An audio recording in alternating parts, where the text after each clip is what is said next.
Buenos días, distinguidos amigos. Bienvenidos a otra entrega del Diálogo Libre de su periódico Diario Libre, el periódico que más se lee y que más vende en la República Dominicana. Hoy tenemos un programa de lujo y vamos a hablar de una de las preocupaciones fundamentales de nuestro país, el tema del medio ambiente.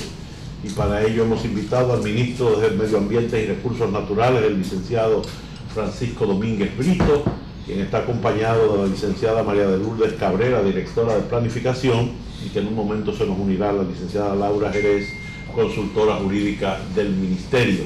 El panel de periodistas que conducirá este diálogo libre está encabezado por la periodista Inés Ayspún, subdirectora de Diario Libre, el jefe de redacción de Cierre, el periodista Nelson Rodríguez, el jefe de redacción web www.diariolibre.com, el periodista Omar Santana, y los periodistas de la redacción integrada de nuestro diario, Adalberto de la Rosa y Lisania Batista. En unos instantes arranca este diálogo libre con el ministro de Medio Ambiente y Recursos Naturales, licenciado Francisco Domínguez Brito, a quien damos la más cordial bienvenida con nuestro agradecimiento por haber aceptado esta invitación. Buenos días, bienvenido. Buenos días a todos y para mí es un honor estar aquí, de verdad. Cuéntenos, yo no quiero hablar de Duquesa ahora, eso lo van a hablar. Luego ya de un tiempo de evaluar toda la situación, los grandes problemas del ambiente dominicano se llama depredación, básicamente. Tenemos problemas naturales de otro tipo, pero ¿cómo usted evaluaría el estado actual, digamos, el estado de situación del medio ambiente dominicano? Yo diría que el objetivo siempre es el agua como principal y el problema es la deforestación, la depredación, todo aquello que tú estás señalando. Es una depredación, es un deterioro, es un castigo a la misma naturaleza constante por años, durante décadas, que en determinados momentos parece irreversible.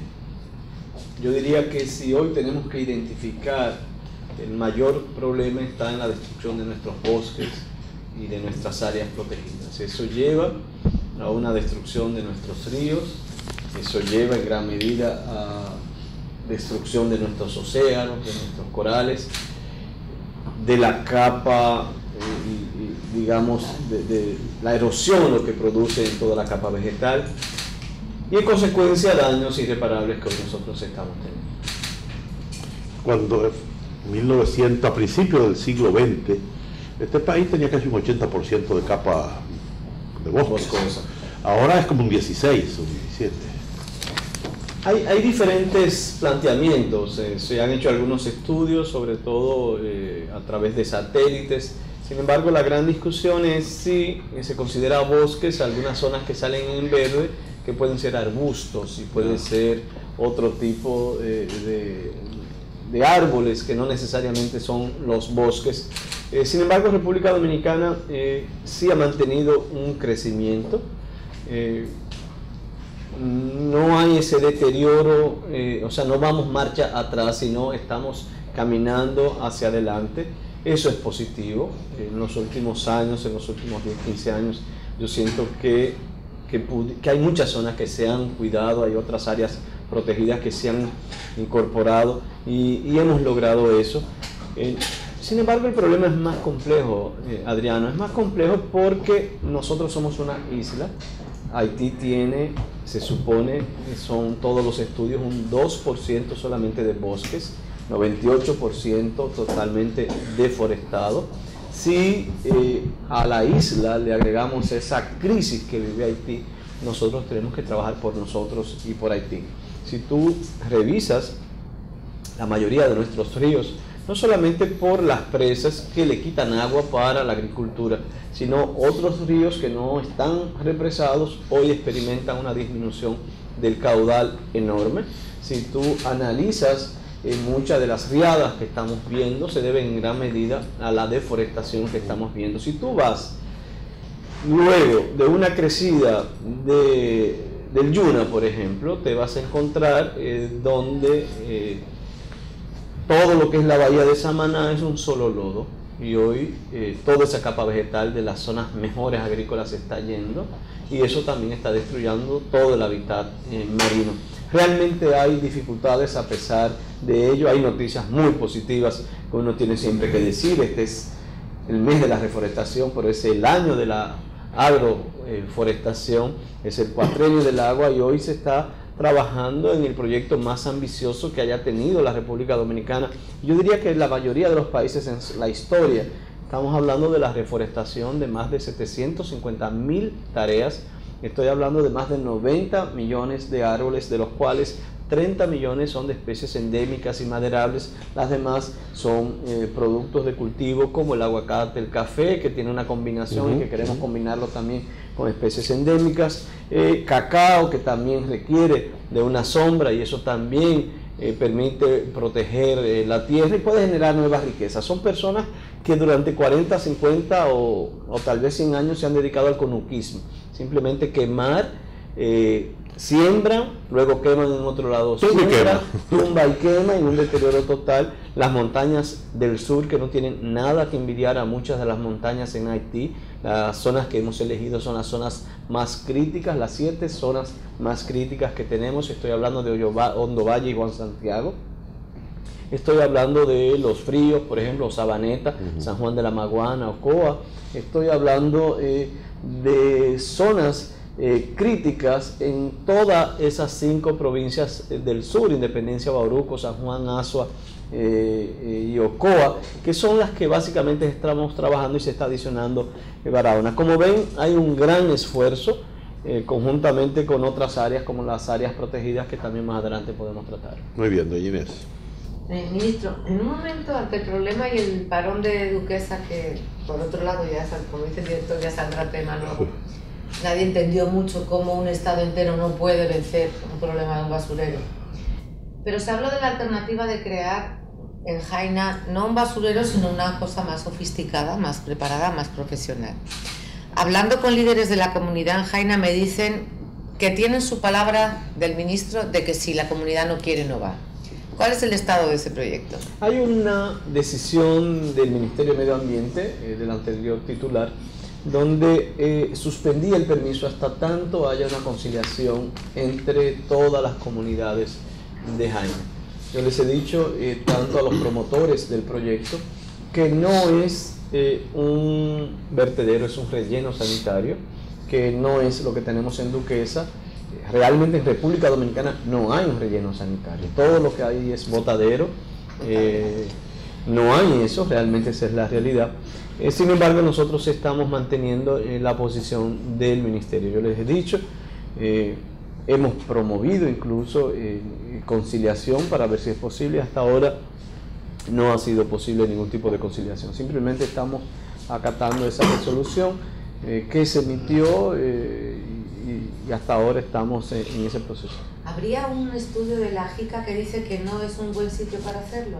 No lo he obtenido. ¿El de Jaina? De Jaina. No, el problema de Jaina sobre todo es la posición de la comunidad, de que dice que no deben llevarle todos los residuos del Gran Santo Domingo. Se planteó la posibilidad de que solo fuera de algunas áreas.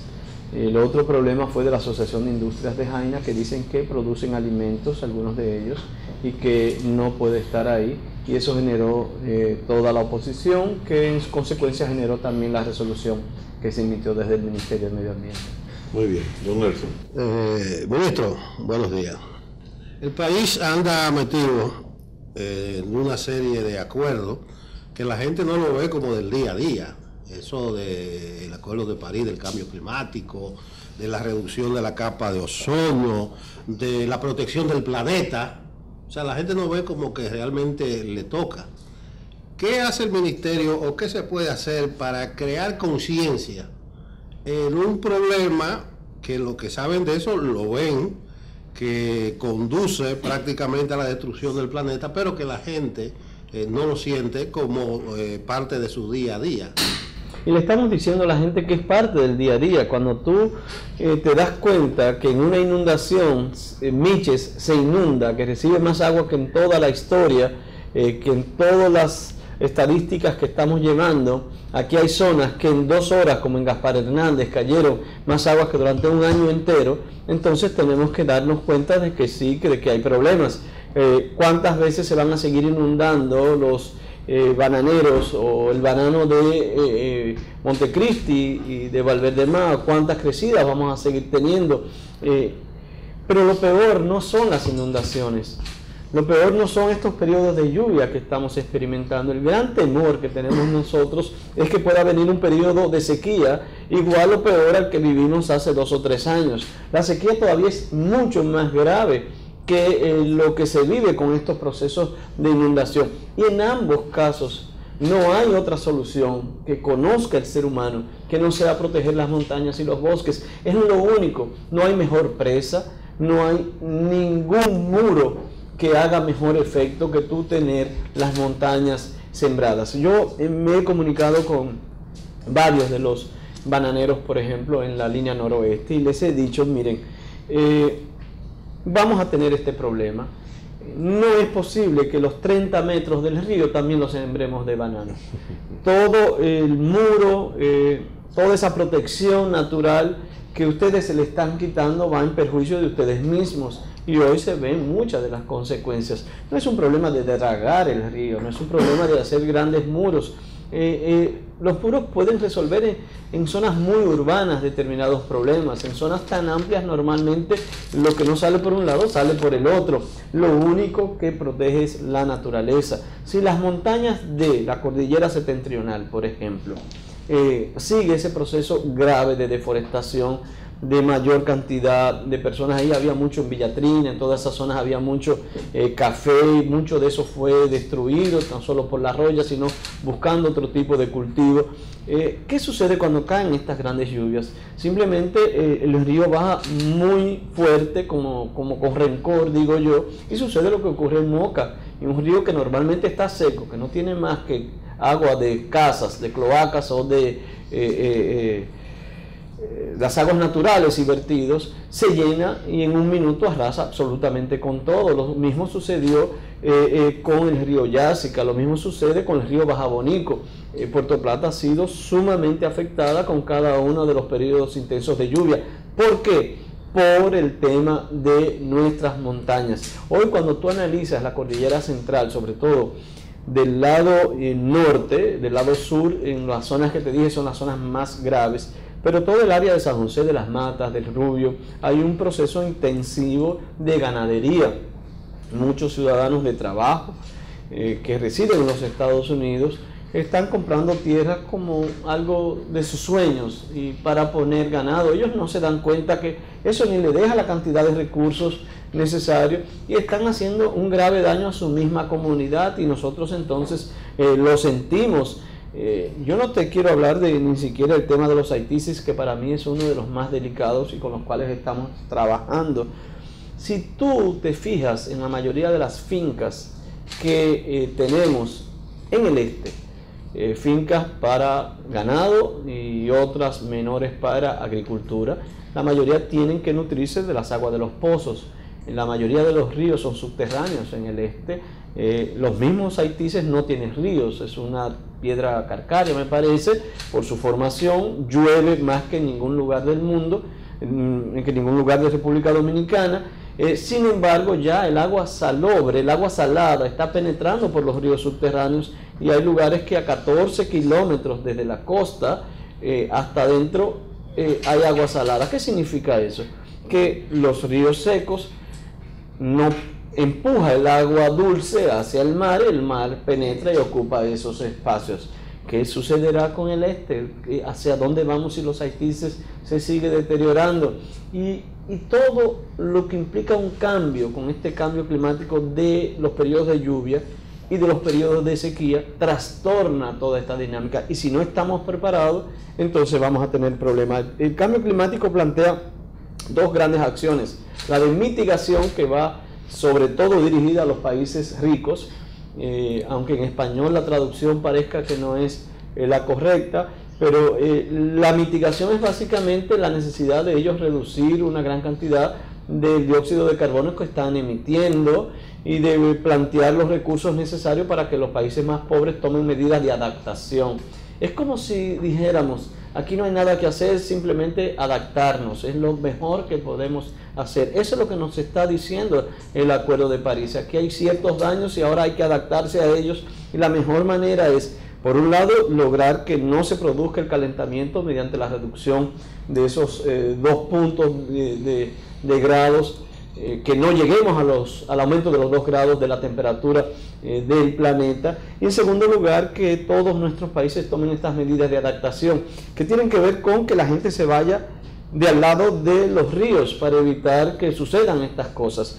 Pero para mí, más que nada, la principal medida de adaptación tiene que ser la siembra y el cuidado de las áreas protegidas. No hay en la isla nuestra mejor medida que ello. Es lo único que va a impedir estas grandes inundaciones y es lo único que nos va a cuidar de grandes sequías. Así es. Siguiendo un poco con el tema, ministro, yo quiero saber el plan de deforestación que tienen ustedes, que incluye una partida extra, o si le aumenta la partida dentro del presupuesto para el próximo año, en qué consiste y si ese involucra también a los haitíes, todo lo que tiene que ver con ese plan. Mire, el plan de reforestación, ustedes saben que el presidente le ha dado mucha importancia al tema del medio ambiente. Yo digo que el presidente Medina no solo encabeza una revolución educativa con una transformación total del proceso, sino sobre todo una transformación del medio ambiente. Es la primera vez en la historia.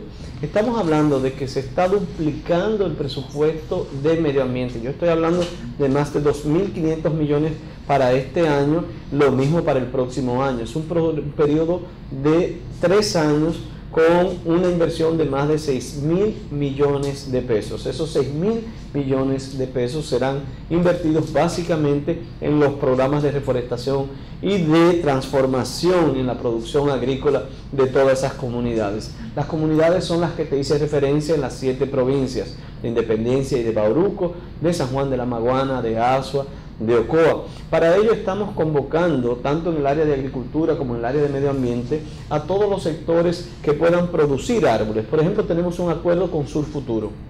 Surfuturo tiene la obligación cada año de proporcionarnos 2 millones de plantitas para totalizar 6 millones de las 30 millones que tiene que sembrar medio ambiente. Así tiene un acuerdo con agricultura para el tema del café y otras instituciones más para el tema del cacao. Pero esto no solamente es reforestar 750.000 tareas es más allá, es tratar de cambiar una cultura del que está ahí. Yo puedo contarle algunas anécdotas. Nosotros fuimos a una asamblea con todos los campesinos y bueno, hay una oferta de pagarle 5.000 pesos mensuales mientras produce es una especie de pago por servicio ambiental, casi.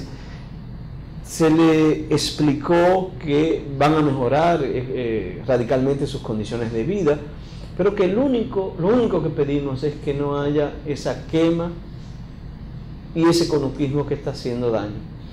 Y a la semana siguiente volvimos y varios de los que estaban en la asamblea que se comprometieron a no hacerlo eran los mismos que estaban haciendo el conuquismo. Alguien decía, es una tradición de 100 años, eso lo llevan en la sangre, nos decían algunos guardaparques, algunas de las personas que durante décadas han trabajado con ellos, pero eso implica realmente un cambio muy fuerte en la cultura. Es pasar de algo que ellos lo han visto desde pequeño, que lo vieron sus abuelos, sus bisabuelos, a entrar a otro proceso de cooperativismo, de trabajar en grupo, de no irse para una loma de un día para otro solo. Todo eso está arraigado en muchas de estas comunidades y eso es lo que tenemos que cambiar. Como te dije, más de 6.000 millones de pesos, más de 750.000 tareas, aproximadamente 90 millones de árboles, 7 provincias de la República Dominicana, los 7 lugares más críticos donde nacen grandes afluentes de ríos como la Cueva, como el río Yaque del Sur, como el río Artibonite, como el río Macasías. Y aquí tal vez yo quiero hacer un paréntesis dando una información que la digo en todos los eventos en los cuales voy. Precisamente pienso ir a Haití en los próximos días. Es un tema que me preocupa mucho y es el tema de Puerto Príncipe. Ahora que te hablo del río Macasías y del río Artibonite. Puerto Príncipe tiene, digamos, 3.5 millones de habitantes, 3 en toda la zona. Puerto Príncipe tendrá en 10 o en 20 años algunos 7 millones de habitantes. Puerto Príncipe se nutre de agua básicamente de pozos subterráneos, de aguas subterráneas.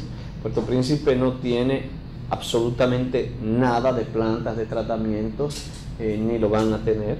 En 10 años todas las aguas van a estar totalmente contaminadas en Puerto Príncipe. La única opción que vemos hasta ahora es la necesidad de que se proteja la presa de Peligre. La presa de Peligre se nutre de los ríos Macasías y de los ríos Artibonito, y ambos ríos nacen en la República Dominicana.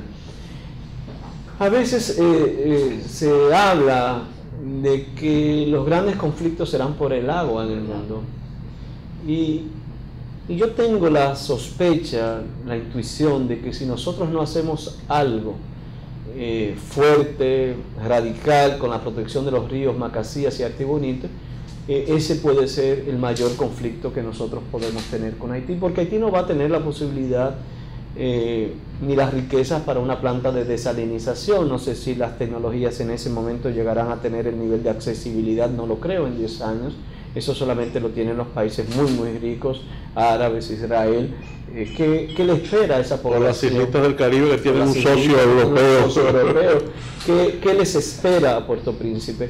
Y por eso hoy nosotros estamos trabajando con todos los organismos internacionales, y ese es el tema número 1 que hoy tenemos en la República Dominicana. Si habrá fondos verdes con motivo de las medidas de adaptación que hay que trabajar con el cambio climático y el Acuerdo de París, en cada escenario a la comunidad internacional le estamos diciendo: vamos a trabajar por Haití, y vamos a hacerlo desde República Dominicana, porque es la única posibilidad con la protección de esos dos grandes ríos, el Artibonito y el Macasías.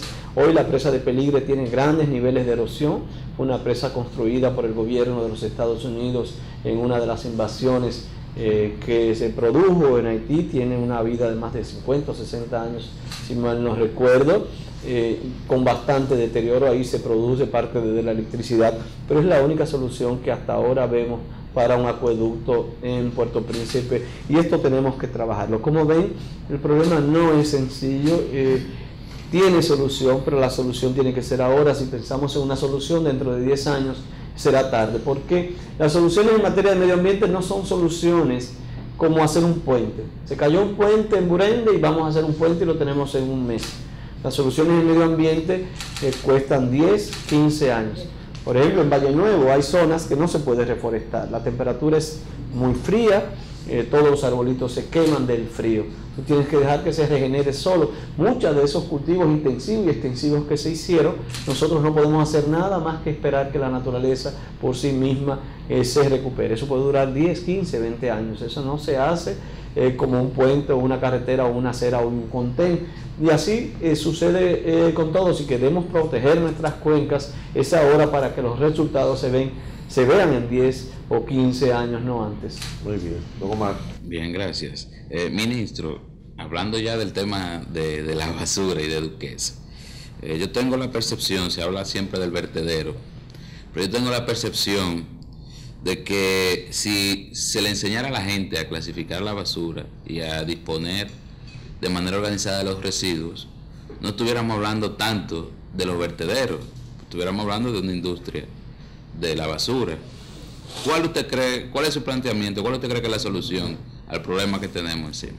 Me río porque yo estaba antes de ayer en Los Tres Brazos y nos reunimos con todas las juntas de vecinos, los dirigentes comunitarios, y una señora mayor yo le pregunté: ¿tú eres maestra? ¿Usted es maestra? Ella me dijo que no, porque tenía todo ese léxico, esas ideas claras, todo, me dijo que no.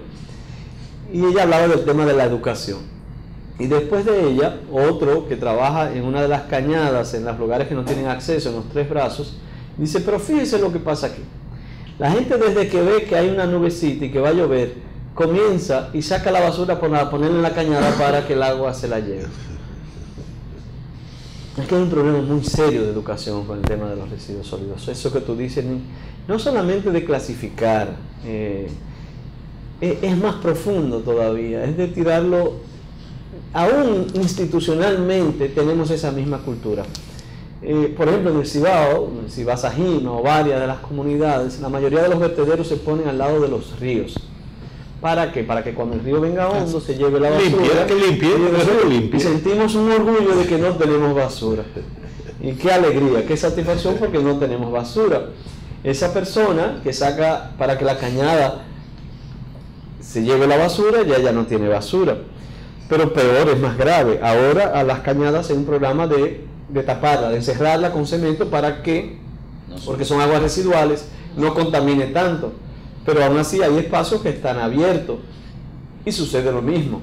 6, 7 familias que viven ahí, alrededor del espacio abierto, tiran la basura ahí. ¿Qué sucede? Que una sola funda no la tapa, pero a veces tiran 6 fundas y tapa la cañada. ¿Y a dónde tú crees que va toda esa agua de inodoros y de sucia a las mismas 6 casas que tiraron la basura? Y ese ciclo se repite. Y tú dices, yo no entiendo por qué. Tenemos un reto muy grande en materia de educación, no solamente reciclaje en las zonas urbanas y educadas, sino también tanto en las zonas educadas o con menos nivel de educación y de ingresos. También la situación es crítica. Los AMA tienen que verlo, la Cañada del Diablo tenemos que verla, la gran cantidad de empresas incluso que ni siquiera tienen plantas de tratamiento, que están lanzando sus vertidos. El tema nuestro de la higiene, de los residuos sólidos, del respeto al medio ambiente, tiene que ir cambiando. Y como digo yo, tiene que cambiar por conciencia. Pero si no puede cambiar por conciencia, tiene que cambiar por consecuencias. O la una o la otra, pero tenemos que cambiar. Alberto. Ministro, ustedes iniciaron un proceso con la empresa La Jun que ya ha tenido algunos frutos. Alguna gente entiende que es un poco tardío porque no se explican cómo La Jun ha hecho lo que ha querido, entienden algunas personas. Se logró que el Tribunal Superior Administrativo designara una administración judicial para Duquesa. Sin embargo, hay varios procesos, no solamente ese. Está el caso de la propiedad de los terrenos, que eso no está definido todavía. Y está el sometimiento penal de los ejecutivos de La Jun. Quisiéramos que nos hablara un poquito de eso. Lo que sucedió con la administración judicial no es suficiente ni remotamente. Esto simplemente es para nosotros trabajar a los fines de impedir cualquier epidemia que pueda ocurrir. Nosotros hemos visto un aumento en los casos de leptospirosis. Si bien es cierto, en República Dominicana se ha producido una disminución con el dengue, con la chikungunya, sobre todo con el cólera. Ha habido un gran trabajo del Ministerio de Educación. Si vemos en las tablas que estábamos revisando esta semana de la disminución, es sustancial. Pero no es menos cierto que la leptospirosis ahora con las aguas aumenta. Y igual hay otras enfermedades que a nosotros nos preocupan. Por ejemplo, hay personas que hablan de enfermedades de la piel. Todo el tema de los lixiviados también no tiene ninguna salida. Hay residuos que también pueden generar otro tipo de enfermedades, y por eso Salud Pública está muy de lleno dando seguimiento al tema de ese vertedero, y tenemos que hacerlo con otros vertederos más. Sin embargo, ese es el más crítico, el que ahora a nosotros más nos preocupa. Hay un proyecto, sobre todo lo que en la línea que tú decías, que yo le estoy poniendo mucho interés y ojalá pueda caminar. A veces aquí no es tan fácil cuando tú tienes que trabajar con muchos actores. Aquí ni en ningún lado. Ponerse de acuerdo, buscar una solución. Pero nosotros estamos planteando en Bávaro, en el municipio de Verón, el primer municipio de la República Dominicana que no tenga no solo relleno sanitario, ni mucho menos botadero, que no tenga nada como cualquier municipio de países alemanes, nórdicos o de países desarrollados. ¿De qué yo estoy hablando? De que todo lo que es residuos sólidos vaya clasificado directamente al camión. Los plásticos van inmediatamente a un proceso de reciclaje y lo orgánico iría directamente a un compost que puede ser utilizado para los campos de golf, para la jardinería de todos los hoteles. Al 60% de todas las basuras o los residuos sólidos que se producen en el municipio de Verón son de los hoteles, y en consecuencia podemos tener y lograr ese objetivo. Lo haríamos mediante una administración de todas las organizaciones que tendrían la dirección. Estamos proponiendo que el Ayuntamiento de Verón delegue, concesione en esa corporación privada, pública, de allá donde está el clúster turístico. Se está llamando a algunos clubes, sea Rotario, Leones, algunas asociaciones que estén ahí, y que nosotros podamos lograr un hito en la historia del manejo de los residuos. Ese es un gran esfuerzo donde también la Fundación Punta Cana está haciendo también un gran esfuerzo, donde por primera vez pudiéramos hacer un acuerdo de que el cobro de la basura se haría en la misma factura de la electricidad. Se está trabajando con una compañía privada ya que es que tiene todo el manejo de la electricidad, y eso pudiera generar una sinergia y un ejemplo para otras comunidades que lo pueden hacer. Aquí no hay otra solución, sobre todo en muchos distritos municipales, que no sea el reciclaje.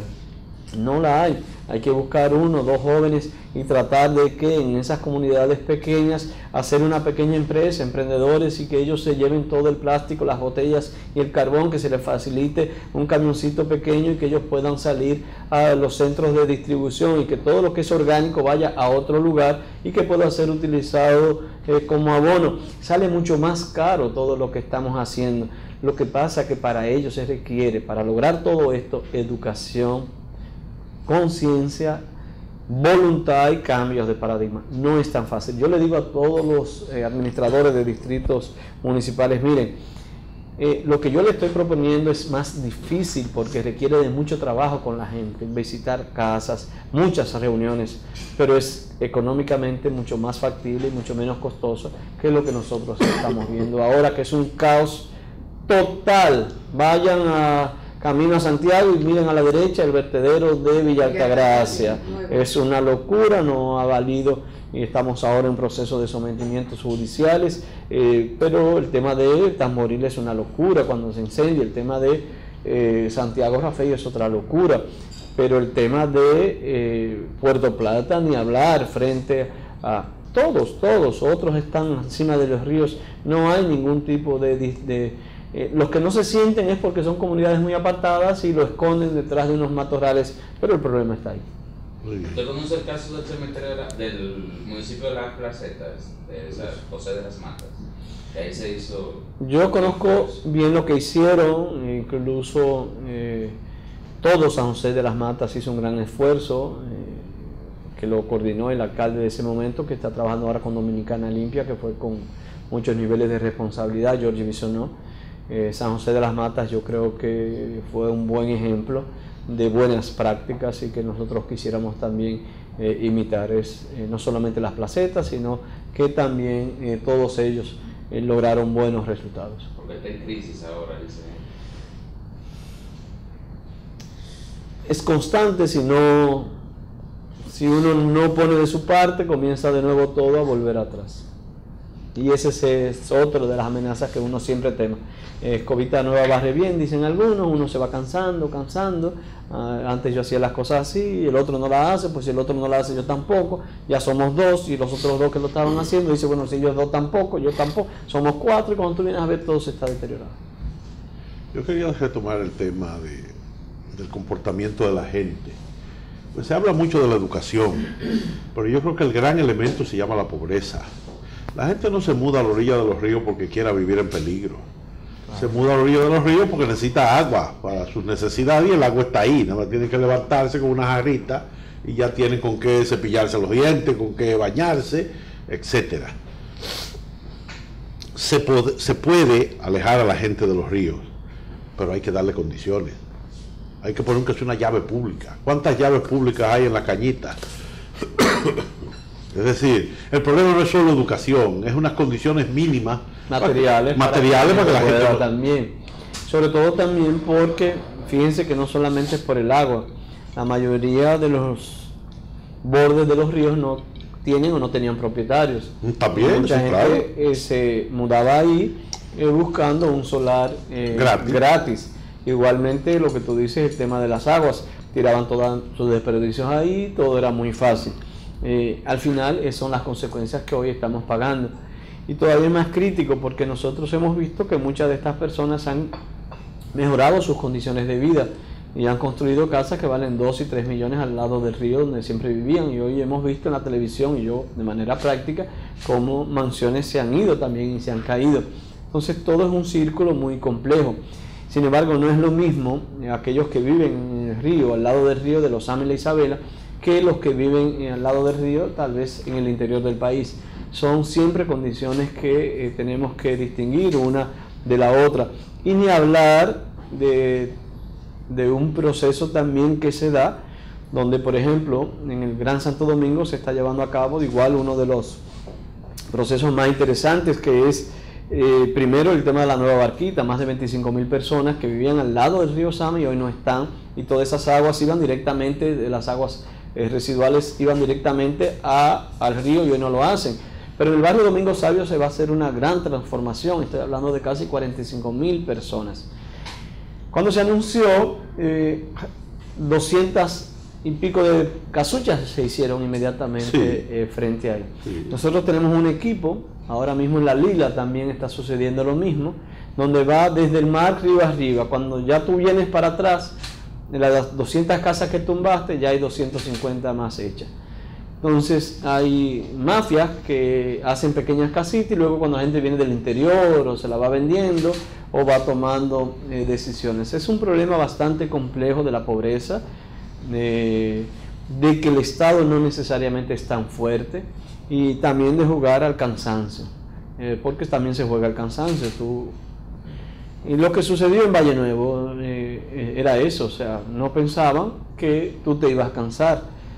O pensaban que te ibas a cansar, o lo que sucedía con Duquesa, que es lo que siempre pasa, que sienten que las autoridades se cansan, y es verdad, tú peleas 1 mes, 2 meses, 3 meses, no ves resultados, y si tú quieres resultados en el Estado Dominicano, tú no te puedes cansar, tú tienes que seguir, hasta que se canse el otro y tú logres tus objetivos, porque aquí hay mucha gente que lo tiene eso muy, muy claro. Jugar al tiempo y con eso lograr todos sus objetivos. Pasa con los temas medioambientales como pasa en toda la vida pública. Yo lo que pensaba era que así como hay un plan de reforestación, debiera haber una disposición clara de que, por ejemplo, no se pueda construir a 10 metros de los ríos, como hay los famosos 30, 60 metros de la playa. Son 30 del río. Incluso nosotros emitimos una resolución y incluso hemos tenido ahora problemas que a raíz de todas las inundaciones y de los huracanes, casa o negocio que se fue, casa y negocio que no puede construirse nuevamente, y hoy tenemos los 30 y pico de directores, 34, 35, porque hay algunos municipios trabajando constantemente y pidiendo que todo el que tenía una casa la construya nuevamente ahí, y eso sucedió también en Las Terrenas y sucedió incluso en Bávaro, donde en el Cortecito y en Los Guineos algunos locales se fueron. Y bueno, no pueden seguir reparando, no estamos tumbando lo que ya está, porque tampoco le vamos a tumbar una casa sin buscarle una alternativa al otro, pero ya si se fue, ya nosotros no vamos a permitir que lo tenga. Reitero, es una guerra constante, hoy tú tumbas y mañana te hacen una, si no te das cuenta en 15 días tú ya tienes eso lleno de niños. Por ejemplo, Las Lilas, hubo algunos tumbes, sin embargo, ya hay 25 casas, por la información que yo tuve antes de ayer, ya hay niños, y eso me lo hacen en 1 mes, y entonces comienza todo el cuadro, y el cuadro social y el cuadro humano, y entonces nosotros nos disponemos ahora, pero después ¿qué hago con los niños? Es bastante complejo, pero por eso es que eso tiene que hacerse inmediatamente. Hace el rancho y tienes que tumbarlo de una vez. Y tú tienes toda la razón, ese es un gran problema. Por eso que el problema no es educación. Educación es un sucedáneo de la pobreza. De la pobreza, porque una persona que se va a Los Ama y la Isabela es una pobreza extrema en todo el sentido de la palabra. Claro. Porque ustedes no se imaginan, el que vive al lado de la Cañada del Diablo, una de esas cañadas, basta respirar esa agua de Los Ama y de la Isabela. Es la contaminación total, es casi surrealista. Realmente es muy difícil lo que nosotros podemos ver. Así como es una belleza, si tú coges 200 metros más arriba o 1 kilómetro más arriba, tanto en Los Ama como en la Isabela, es una belleza, es increíble cómo de una distancia a otra cambia totalmente el panorama, y eso es lo que estamos buscando. Yo tengo fe de que va a mejorar sustancialmente. A diciembre del año que viene, es bueno que ustedes sepan que va a entrar la planta Osama La planta Osama involucra más de 18 barrios del Gran Santo Domingo, más de 450.000 personas. Todos esos vertidos iban directamente a Osama y a la Isabela, y eso es lo que hoy se está sintiendo mucho, y eso lo vamos a tener probablemente en diciembre. En junio del año que viene esperamos ya que ninguna empresa esté lanzando sus vertidos directamente a Osama y la Isabela. La vamos a cerrar, y hoy ya hay un proceso de multas a todas aquellas que no han empezado el proceso. Con el tema de Domingo Sabio, con el tema de la barquita, más estas medidas que se han tomado, el Gran Santo Domingo va a experimentar un cambio sustancial en todo lo que es Osama y la Isabela y el beneficio que nos puede dar, no solamente en materia de medio ambiente, sino de convivencia y de urbanismo. Muy bien, doña Inés.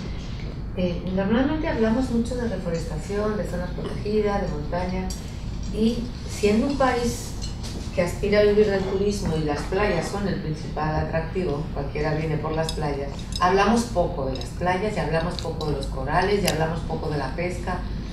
¿Cuál es el diagnóstico ahora mismo? Lo que más duele con nuestros océanos es que como no lo vemos, no lo sentimos. Y lo vemos por arriba y podemos ver que hay una belleza.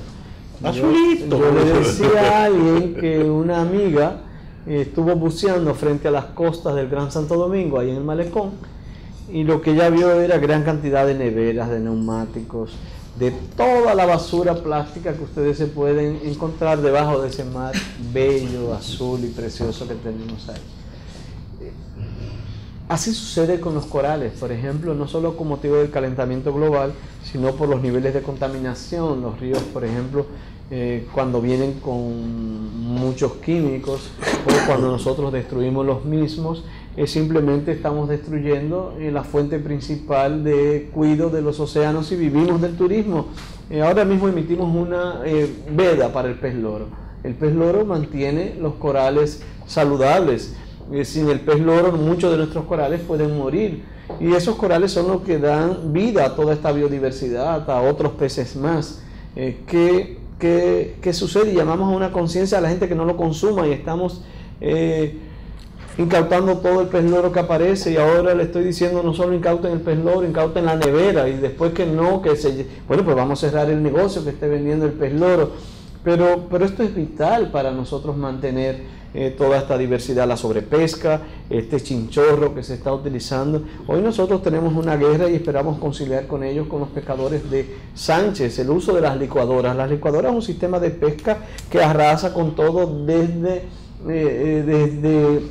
el fondo, y todos los pececitos pequeñitos lo matamos. Pero si es tan peligroso, ¿por qué hay que negociar con ellos y no incautarlos? Si es una cosa que está prohibida. Cuando te digo negociar, no es negociar en ese sentido, es negociar en el otro sentido, porque estamos incautándolo todo, porque ha habido incluso amenazas con armas, y el único compromiso que les he dicho, la única condición es que no puede haber conversación con ellos, pero no puede estar sujeto al uso de chinchorros con hoyos muy pequeños, o de las licuadoras, y de mucho menos en otras zonas como en las presas, de envenenar.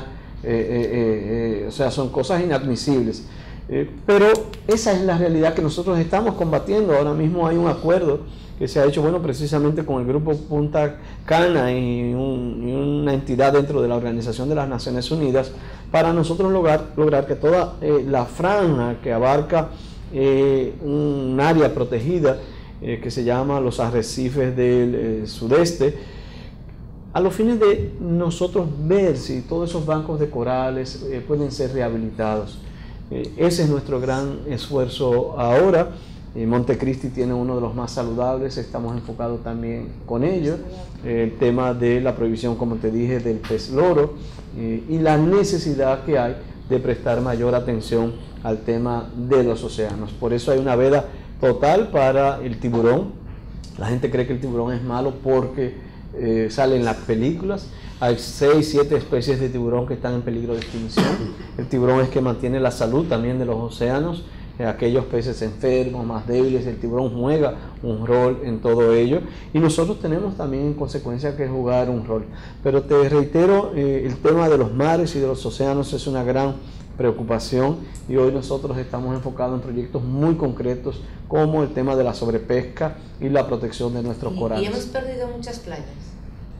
Ahí se conjuga otro elemento. La mayoría de las playas del Caribe han experimentado una erosión. Y ahí viene otros riesgos más. El tema del sargazo puede provocar que algunos hoteles con la utilización de maquinarias sacan el sargazo, pero cuando lo sacan con maquinaria se llevan la mitad de la arena también. Todos estos factores van influenciando. A mí no soy un experto ni remotamente, pero sí he señalado, yo creo en la naturaleza, hay que dejarla fluir.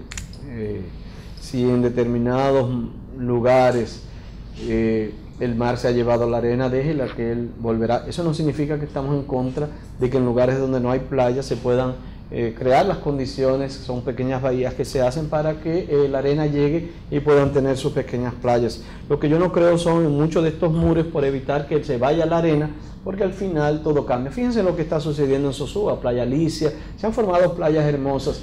La misma playa de Cabarete experimenta en un momento determinado una gran cantidad de arena, en otra época del año se va otra gran cantidad de arena. La naturaleza debe de fluir, hay que dejarla que ella se exprese, y yo creo que esa es la posición que debe prevalecer en el tema de las playas. Las principales acciones legales que ejecuta el ministerio, ¿cuáles son? Le pregunto, porque a propósito de Valle Nuevo, parecía que había un pleito casado. Ahí se estaba defendiendo la propiedad de la tierra. Al final, lo último que escuchamos fue que eso iba a terminar en los tribunales. Y terminó. Bueno, sería bueno saber en qué quedó. Ganamos el pleito por lo menos en el tribunal administrativo. Y usted insinuó el problema de Villa Altagracia, que demanda sometimiento. ¿Cómo andan estos asuntos? Yo decía que si por conciencia no se resuelven las cosas, por régimen de consecuencias tiene que intentar resolverse, porque si no, fue lo que pasó con Duquesa, que tratamos de buscar la vuelta, lo mismo sucedió con Valle Nuevo y lo mismo estamos haciendo ahora con los haitises. Y próximamente en Sierra de Bauruco hay sectores de mucho poder que lamentablemente están generando producción y riquezas, pero habrá que tomar una decisión entre esas riquezas y el deterioro total de Sierra de Bauruco. Va a doler las decisiones que se tomen, son fuertes, pero nosotros tenemos que tomarlas. Lo mismo sucede en los haitises. En los haitises, por ejemplo, hasta ahora no hemos ido a tribunales, pero habrá conflictos porque hemos tratado de conciliar y ha habido conciliación con algunos actores. Pero hay otros que no hay otra manera que la confrontación, y esa confrontación se tendrá que llevar a cabo. Yo no quiero, Adriano, también, aunque yo puedo durar todo el tiempo que ustedes quieran, pero sin que también nosotros expliquemos, ahora que tú hablas de lo jurídico y de lo de la planificación, que también en el Ministerio de Medio Ambiente estamos enfocados en muchos cambios estructurales. ¿Por qué? Porque la mayoría de las veces lo que prevalecía era un sistema burocrático tan complejo, tan difícil de cumplir, que todo el mundo se quedaba al margen de la ley. Entonces nosotros ahora hemos transformado todo para que todo sea mucho más fácil, pero sí advirtiéndole que habrá régimen de consecuencia. Si vas a sacar un permiso para una estación de gasolina o de gas, si vas a sacar un permiso para una mina no metálica, si vas a sacar un permiso de construcción, que por ejemplo antes duraba 6 meses y ahora se está dando en 3 días, entonces todo ello implica que yo estoy cumpliendo como autoridad y te estoy facilitando todas las cosas. Ahora, los elementos básicos que te estoy exigiendo, si no lo cumples, entonces las sanciones serán bien drásticas, porque esas serían las reglas de juego que nosotros estamos trabajando. Por eso tanto planificación como jurídica, que se está llevando todo ese proceso a cabo, tanto en el sistema informático como en el servicio de ventanilla única y de los servicios, para nosotros es muy importante en este proceso de reforma del Ministerio de Medio Ambiente. Usted habló de que ahorita, de que en la zona de Bauruco o en Duquesa había gente con mucho poder o con mucha complicidad en estamentos del Estado. Porque aquí nadie tiene más poder que la Guardia. Nadie, pero fíjate que no hay cosa más crítica y que más duela que cuando se saca la leña y el carbón para Haití. Y no son gente de poder, pero son gente con complicidades. Bueno, ese es el asunto. Es lo que tú estás diciendo. El tema de Sierra de Bauruco, cuando digo poder, yo debí decir poder económico, pero no hay nadie con más poder político que el Estado. Exactamente. Y por eso es que el Estado tiene que ser fuerte, y por eso es que el Estado no puede cansarse. Y cuando hay una decisión de Estado, tiene que cumplirse. Sea en Valle Nuevo, con gente con mucho dinero, o sea en Sierra de Bauruco, si hay gente con mucho dinero, o sea en los Haitises, gente con menos dinero, pero con capacidades de generar problemas. O lo que pudo ocurrir en las terrenas, en muchas de nuestras playas, de gente también con recursos, que quieren hacer lo que quieran y realmente no se puede. Hoy nosotros tenemos un enfrentamiento muy grande con la minería no metálica, es uno de los sectores más agresivos, porque hay muchas empresas que quieren sacar arena de los ríos, porque es gratis, Claro. porque viene limpia y porque ya está triturada. Ujú. Y así no. O sea, usted quiere hacer su empresa, bueno, compre su trituradora, busque una mina no metálica y haga su inversión y repare el daño que usted va a causar, pero no nos destruya los ríos. No me alegue a mí que es para encauzar un río. Todo eso básicamente es una farsa, todo es una mentira, que se va a caer el puente. Bueno, cada vez que yo oigo todos esos reclamos, yo le digo, perfecto, vamos a sacar la arena, pero que no se pueda comercializar, me la ponen al ladito y ahí se terminó la necesidad. Entonces la necesidad no la crea el río, a veces la necesidad la crea la empresa que presiona a alguna gente que vende una mentira para tomar una decisión que no es más que enriquecerse a costa de la gente. Por eso hay que ir entendiendo cada área, porque te encuentras que lo que uno ve no es la realidad, lo que no se ve realmente es lo que está pasando en cada caso. Muy bien, doña Tizania. Bueno, aprovechando, ministro, su presencia en Diálogo Libre, ¿en qué están sus aspiraciones políticas? Mira, yo pienso que todavía es prematuro, pero sí he dicho que yo no descarto presentarme a una candidatura presidencial por el Partido de la Liberación Dominicana. El PLD tendrá que ir presentando ofertas nuevas, visiones tal vez que den continuidad al buen trabajo que se haya hecho, pero que también marquen diferencias y que indudablemente también puedan ofertar al electorado dentro de esa continuidad una novedad. Es una decisión que tendrá que requerir los estudios correspondientes. No será ahora, tendría que esperar unos meses y más tarde tomar una decisión, pero yo no descarto lanzarme al proyecto de la carrera presidencial para el 2020. Ahora mismo es importante que en el PLD se vayan estableciendo las reglas claras. Hay toda una discusión sobre la ley de partidos políticos, sobre las primarias. Esta ley tiene que concentrarse en dos aspectos, no solamente las formas de elegir las candidaturas, sino también el tema de la institucionalidad partidaria. Aquí nos estamos concentrando básicamente en un factor que puede ser destruido si no hay institucionalidad partidaria. Estamos viendo lo que hay en el Partido Reformista, en las divisiones que se produjeron en el PRD.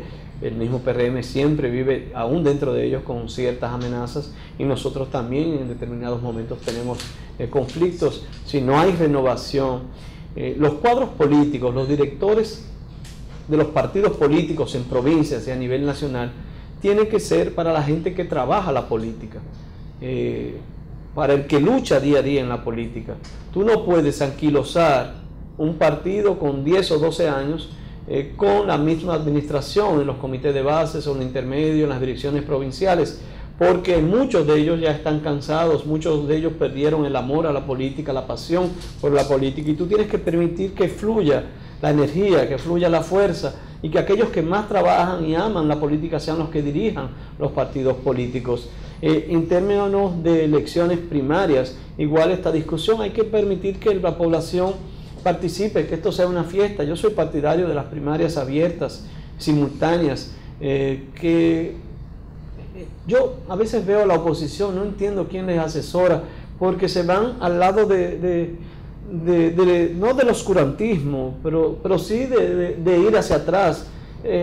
No hay nada más bonito que una participación popular, que todo el mundo se exprese, que no quedemos nosotros amarrados a determinados factores, a padrones mal elaborados, a dislocamiento de los mismos. Hay reglas de juego claras y hay padrones que todo el mundo lo conoce, que lo tienen todos los partidos. Vamos a hacer de esta una fiesta y que todo el que quiera expresarse en su simpatía lo haga. Si yo soy simpatizante del PLD, no es verdad que yo voy a hacer fila para votar en el PRM. El que estaba en política sabe lo difícil que incluso es motivar a la gente que vaya a votar. Eso es absurdo. Eso es absurdo. Hay gente que va a decir, bueno, eso va a marcar lo que va a pasar por la cantidad de gente que vote por cada quien en las elecciones del 20. Otra cosa absurda, si la diferencia es una semana, un mes, como quiera se va a saber. Total, los partidos, la mayoría de los casos, si votan 10, dice que votan 500. O sea, seamos honestos nosotros.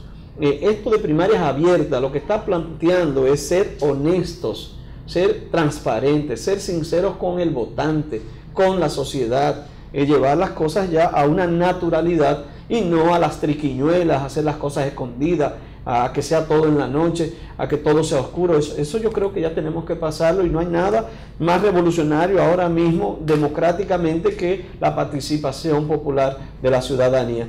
Para mí, y de ser candidato o precandidato a la presidencia, igual creo, y mi posición siempre sería que debe ser un proceso transparente, diferente, con reglas claras, y donde la Junta Central Electoral y las instituciones del Estado jueguen un rol principal. Aquí se habla mucho de si los partidos políticos son un ente de derecho público o no. Durante mucho tiempo se habló de que eran simplemente un ente de derecho privado, tú lo sabes. Cada día más tenemos que estar muy claros que son entes de derecho público y que tiene que verse también en esa dimensión. Tiene que verse en esa dimensión. Y el Estado tiene la obligación, la Junta Central Electoral debe jugar un rol, no puede verse como si fuera una ONG o una entidad simplemente privada que se maneja con reglas propias, como si fuera una compañía. Aún las sociedades anónimas, en la ley de sociedades, tienen reglas claras. Los partidos políticos tienen que tener reglas claras, mucho más que cualquier ente privado simple que se pueda presentar. Muy bien. Vamos a la última. Bien. Quiero, desde mi punto de vista, felicitarlo por la buena labor que está haciendo en medio ambiente. Gracias, hermano. Y preguntarle si con estos casos de corrupción que hay, usted como antiguo procurador no le pica a veces ese gusanito. Mira, hay gusanitos que me pican, pero no va por ahí. Por ejemplo, a mí me llama mucho la atención el caso Quirinito. No, sí. Me apasiona saber qué pasó, pero a lo interno de mí se da esa guerra, yo loco por averiguar y de llamar, ¿qué es lo que hay? Pero entonces me abstengo, trato de no hacerlo.